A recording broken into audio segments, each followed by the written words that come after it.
महादेव मुंडे हत्या प्रकरणातील फरार आरोपी गोट्या गित्तेचा नवा व्हिडिओ समोर आलाय। बबन गित्तेनं माझ्यासमोर बापू आंधळेला गोळ्या घातल्या असा दावा गोट्या गित्तेने केलाय। बापू आंधळे प्रकरणात मी फिर्यादी म्हणून जितेंद्र आव्हाड माझ्या मागे लागलेत असाही आरोप यावेळी गोट्या गित्तेनं केलाय। जितेंद्र आव्हाड माझ्या विरोधात खोटे आरोप करतायत, हे त्यांना महागात पडेल अशी धमकी गोट्या गित्तेने दिली आहे। फरार आरोपी गोट्या गित्तेची रेल्वेखाली उडी मारून आत्महत्या करण्याची धमकीही त्यांनी दिलेली आहे।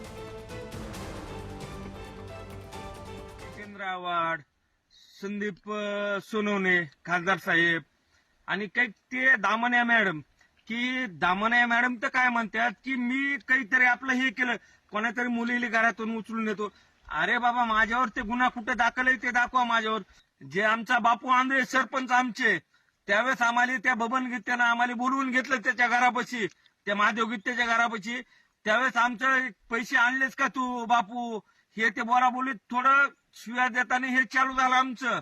आणि त्याच्यानंतर त्याला माझ्या समोर त्याला गोळ्या घातल्या मला। संतोष देशमुख काय विषय नाही, आपला वंजारी समाज नसला, मराठा समाज असला तर काय घेणं नाही, पण जे आहेत त्यांना नाही भेटलं पाहिजे संतोष देशमुखला। धनंजय मुंडे साहेबाला बी टार्गेट करू नका।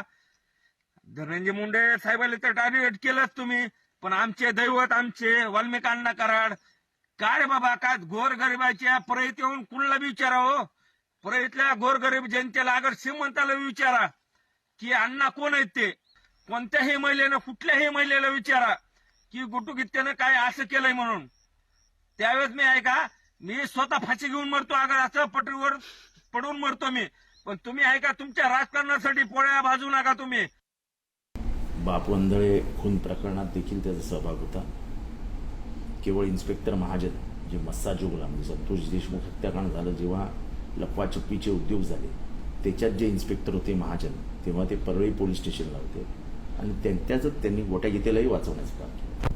हा गोट्या गीते हा म्हणजे नामचीन गुंड आहे। आम्हाला हे काय वंजाऱ्यांचं सर्टिफिकेट आहे, हे वंजाऱ्यांना बदनाम करून टाकलं। या गँगने उभ्या समाजाला बदनाम करून टाकलं, उभ्या समाजाला कोणाचं तरी विरोधक म्हणून उभं केलं। वंजारी कोणाचा विरोधकच नाही आहे आणि हे असले धमक्यांना घाबरून मी काय माझं बोलणं बंद करणार नाही। मी चांगल्या चांगल्यांविरुद्ध बोलतो। हा कोण गोट्या पोट्या, याला कोण भीक घालते?